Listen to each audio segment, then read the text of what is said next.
Friends, पिछले भाग में आपने देखा आर्यन को गुस्सा तो बहुत आ रहा था, पर उसने अपने गुस्से को पी लिया। महक का हाथ थामकर अपनी अम्मा के पास आया। अम्मा, मैं जानता हूँ मैंने आपके दिल को बहुत ठेस पहुँचाई है। आपको बिना बताए मैंने अपनी ज़िंदगी का इतना अहम फैसला खुद ही कर लिया। आपके भी कुछ अरमान थे मेरे ब्याह को लेकर, पर अम्मा, मैंने महक जी से शादी करने का फैसला बहुत सोच समझ कर लिया है। भविष्य में मेरे लिए इस फैसले को आप सही मानेंगी। आर्यन, क्या कमी छोड़ दी हमने तुम्हारी परवरिश करने में। हमने जो तुमने हमें बिना बताए एक विधवा से ब्याह कर लिया। काहे हमें इतना बड़ा धोखा दिया तुमने। आर्यन की अम्मा अपनी साड़ी के पल्लू से अपनी आंखें पोंछते हुए कहने लगी। अब आगे शेखर जी चुपचाप सबको देख रहे थे। आर्यन ने अपनी अम्मा को अपने सीने से लगा लिया। अम्मा, हमें जैसा जीवन साथी चाहिए था, हमें महक जी वैसी ही लगी, इसलिए हमने शादी कर ली।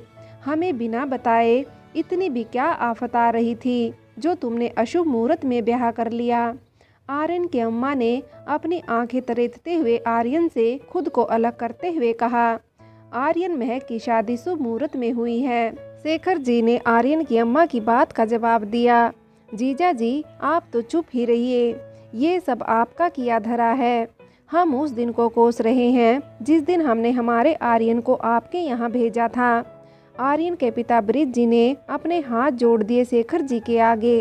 शेखर जी कुछ कहने लगे तो आर्यन की अम्मा शेखर जी के सामने आकर खड़ी हो गई। जीजा जी, आपने ही हमारे बेटे के दिमाग में अपनी विधवा बहू से शादी करने की बात डाली है। आर्यन की अम्मा ने गुस्से में आकर कहा, आप गलत समझ रही हैं। महक सर्वगुण संपन्न लड़की है। हम बिल्कुल सही समझ रहे हैं। आपने हमारे बेटे की जिंदगी बर्बाद कर दी है। आपकी ये सर्वगुण संपन्न बहू आपके बेटे की जान तो ले चुकी है, पर हम अपने बेटे को मौत के मुंह में नहीं धकेलेंगे। हम इस शादी को नहीं मानते हैं। हम अपनी पसंद की लड़की से अपने बेटे आर्यन की शादी दोबारा करवाएंगे।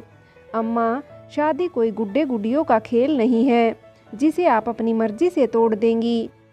आर्यन ने इस बार थोड़ी तलख आवाज में कहा। आर्यन, अब तुम इस 2 टके की लड़की के लिए अपने माँ बाप से जवाब तलब करोगे। अम्मा, मैं बस अपनी बात रख रहा हूँ।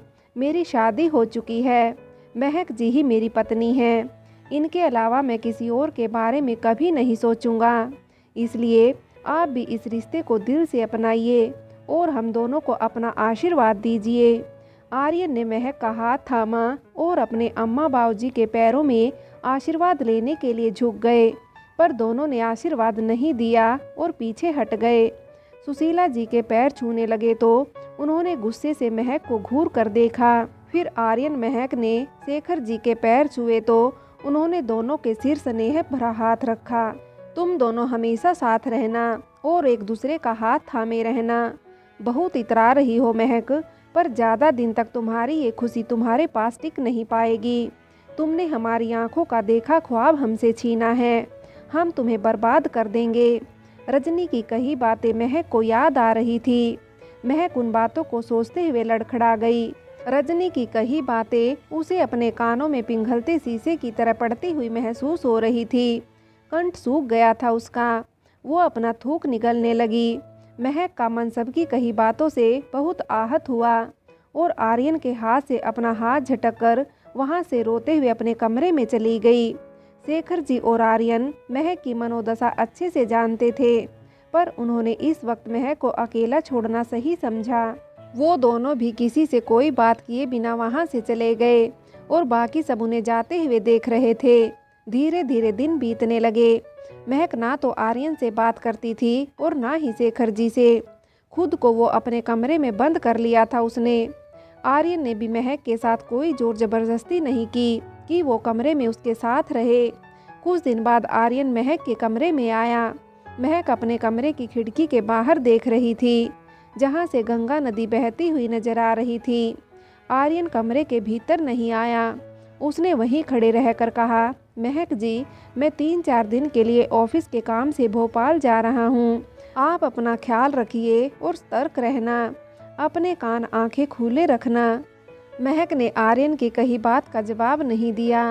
आर्यन कमरे से बाहर निकलने के लिए मुड़ा। मैं अपने घर में रहती हूँ। आर्यन वहीं दरवाजे के बीच में खड़ा हो गया। दोनों एक दूसरे की तरफ पीठ करके खड़े थे। आप अपने घर में रहती हैं, अपनों में नहीं। इतना कहकर आर्यन महक के कमरे से बाहर निकल आया। महक ने अपने पीछे मुड़कर देखा तो आर्यन जा चुका था अपनी बात कहकर, पर महक के चेहरे के भाव बदल गए आर्यन की बात सुनकर। ठीक उसी रात आर्यन के भोपाल चले जाने के बाद आधी रात को महक के कमरे में कोई अपरिचित शख्स खिड़की के रास्ते महक के कमरे में घुस गया। महक सो रही थी। तभी वो शख्स महक को सोता हुआ देखकर महक के करीब आकर महक के ऊपर झुक गया और महक किसी अपरिचित को अपने करीब महसूस करके उसने अपनी आंखें झट से खोल दी और उस शख्स को देखकर उसकी आंखें बड़ी हो गई। वो अनजान शख्स महक पर झुका हुआ था। वो महक पर और झुकता उससे पहले ही महक ने उसके सीने पर अपने दोनों हाथ रखकर गुस्से से अपना पूरा जोर लगाकर उसे पीछे की तरफ धकेल दिया। धक्का लगने की वजह से वो शख्स सामने वाली दीवार से जा टकराया। महक जल्दी से अपने बेड पर से उठी और साड़ी से खुद को पूरी तरह कवर कर लिया। कौन हो तुम? इस तरह से चोरी छुपे आधी रात को मेरे कमरे में कैसे पहुँचे? वो शख्स कुछ नहीं बोला और तेजी से महक की तरफ लपका। महक खुद को बचाने के लिए कमरे के दरवाजे की तरफ भागी, पर उस शख्स ने महक को पीछे से उसकी कमर से उसे पकड़ लिया। महक ने खुद को बचाने के लिए उसके चेहरे को अपने नाखूनों से नोच डाला। उस शख्स ने अपने चेहरे पर रुमाल बांध रखा था। महक ने उस रुमाल को खींचकर उसके चेहरे से अलग कर दिया। महक उस शख्स को देखकर अपने होश हवास खो बैठी। वो शख्स उनके पड़ोस में रहने वाला मयंक था, जो महक को बुरी निगाह से देखा करता था, पर महक ने कभी अपने मुंह से एक शब्द भी उसके खिलाफ नहीं कहा। हमेशा बस डरती रही, चुप रही।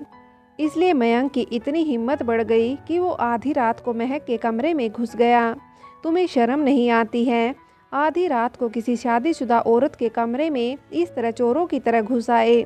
फ़ौरन हमारे कमरे से बाहर निकल जाओ, वरना हम सबको चीख चीख कर सबको बुलाएंगे। महक गुस्से से कहने लगी। मयंक महक से उम्र में भी काफ़ी बड़ा था। एक शराबी जुआरी अयासी आदमी था। मयंक भी शादीशुदा था, पर उसकी पीने और उसके औरत औरत के साथ नाजायज़ संबंध होने की वजह से उसकी बीवी उसे छोड़कर चली गई। मयंक महक को देखकर बेशर्मों वाली हंसी हंसने लगा। महक कुछ समझ पाती उससे पहले ही मयंक ने महक को पकड़ लिया और दोनों फर्श पर गिर पड़े। महक ने खुद को बचाने के लिए मयंक के हाथ को अपने दांतों से पूरा जोर लगाकर काट लिया, तो मयंक ने अपना हाथ किसी तरह से महक के दांतों से बाहर निकाला। मयंक ने महक को उसके बालों से पकड़कर उसके मुंह पर 3-4 थप्पड़ जड़ दिए। महक खुद को बचाने के लिए जद्दोजहद कर रही थी। तभी अचानक से महक के कमरे का दरवाज़ा किसी ने खोला। अरे देखो जीजी, देखो हमारे घर में क्या हो रहा है। आर्यन की अम्मा घर के सभी मेंबर्स को चीख चीख कर बुलाने लगी। सभी महक के कमरे में पहुंच गए। जब घर के सभी मेंबर्स महक के कमरे में आए तो महक मयंक के ऊपर अस्त व्यस्त हालत में थी। महक सबको देखकर हड़बड़ाकर जल्दी से उठी और खुद को व्यवस्थित करने लगी।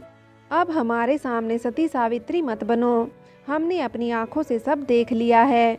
राम राम, कैसी मनहूस बहू मिली है हमें, जिसने अपने आंखों की शर्मो हया को बेचकर ये सब कर्म कांड कर डाला। अब हम लल्ला को क्या कहेंगे कि उसकी बीवी उसकी पीठ के पीछे रंगरलिया मनाती हुई पकड़ी गई है। देखो जीजी, हमारी नई दुल्हनिया को, हमारा बेटा घर पर नहीं है और इस करमजली ने अपना रूप दिखाना शुरू कर दिया है। तभी कमरे में सुशीला जी गुस्से से दंदनाती हुई आई और उन्होंने बिना सच जाने ही महक को उसकी बाह से पकड़कर अपने सामने खड़ा कर लिया और महक के मुंह पर थप्पड़ जड़ने शुरू कर दिए। इसी बीच मौका पाकर मयंक वहां से भाग गया। महक हक्की बक्की होकर सुशीला जी को देखने लगी। सुशीला जी गुस्से से महक को उसकी बाह से पकड़कर उसके कमरे से खींचते हुए कमरे से बाहर ले आई। इस वक्त महक को आर्यन की कही बातें याद आ रही थी। घर आपका है, पर यहाँ आपका अपना कोई नहीं है। बदकिस्मती से शेखर जी भी घर पर नहीं थे। महक को इस वक्त घर में मौजूद किसी भी इंसान में अपना कोई नज़र नहीं आ रहा था। सब गैर ही नजर आ रहे थे उसे। इंसान तब खुद को कितना असहाय और मजबूर समझता है जब उसके अपने ही उसके साथ गैरों जैसा व्यवहार करते हैं, अपनी बात रखने का मौका भी नहीं देते हैं, बस इल्ज़ाम पर इल्ज़ाम लगाते चले जाते हैं। बहुत मुश्किल हो जाता है तब खुद का संभालना, जब हमारे किरदार पर कोई सवाल उठाता है। अकेला पड़ जाता है तब इंसान अपनों के बीच रहकर भी ना कोई साथ देता है, ना ही हमें समझ पाता है। महक को इस वक्त आर्यन की बहुत याद आ रही थी। महक उसे याद करके रोने लगी। सुशीला जी ने बिना सच जाने, महक की बात सुने बिना महक को आधी रात को घर से बाहर निकाल दिया। महक घर का दरवाज़ा जोर जोर से पीटती रही, खुद को निर्दोष बताती रही, पर सुशीला जी ने उसकी एक नहीं सुनी और उसे धक्के मारकर घर से बाहर निकाल दिया। महक दरवाजे से सटकर रोने लगी। हम बेकसूर हैं, हमने कुछ नहीं किया है।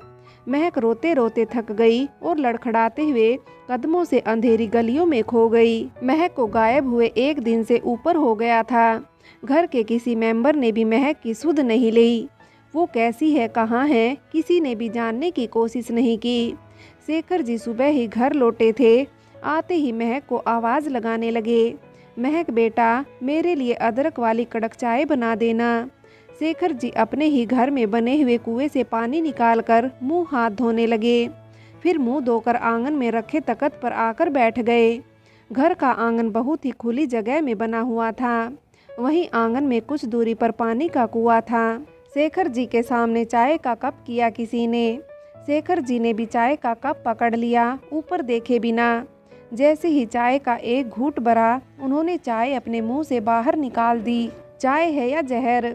महक बेटा, ये कैसी चाय बनाई है आज तुमने? क्या हुआ पापा जी, चाय अच्छी नहीं बनी?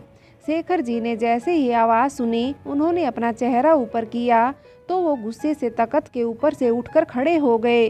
तुम यहाँ क्या कर रही हो रजनी? और मुझे पापा जी कहने का हक तुम्हें किसने दिया? शेखर जी गुस्से से उबलने लगे। मैंने महक को चाय बनाने के लिए कहा था, वो कहाँ है? उसने चाय क्यों नहीं बनाई मेरे लिए? रजनी शेखर जी का गुस्सा देखकर थर थर काँपने लगी। रजनी वो मैं ये करने लगी क्योंकि वो घर से भाग गई है। शेखर जी ने हैरानी से सुशीला जी को देखा। कहाँ भाग गई है? हमें नहीं मालूम। तुम्हें मालूम नहीं महक कहाँ है? शेखर जी आज गुस्से से जोर जोर से बोलने लगे। सुशीला जी ने बेपरवाही से कहा, हमें नहीं पता है आपकी लाडली बहू कहाँ है और किसके साथ है। सुशीला, शेखर जी ने गुस्से से अपना हाथ ऊपर उठाया सुशीला जी को थप्पड़ जड़ने के लिए, पर शेखर जी का हाथ ऊपर हवा में रह गया। सुशीला, हद होती है हर बात की। क्यों पीछे पड़ी हो उस बच्ची के? क्या बिगाड़ा है उसने तुम्हारा? सुशीला जी की आंखें नम हो गई।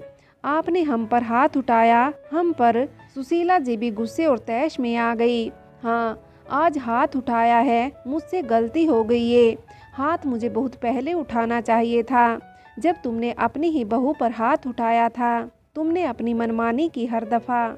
ये रजनी हमारे घर में महक की जगह लेने की कोशिश कर रही है और तुम सब इसे बढ़ावा दे रहे हो। शेखर जी की गुस्से से लाल आंखें देखकर सभी डर गए।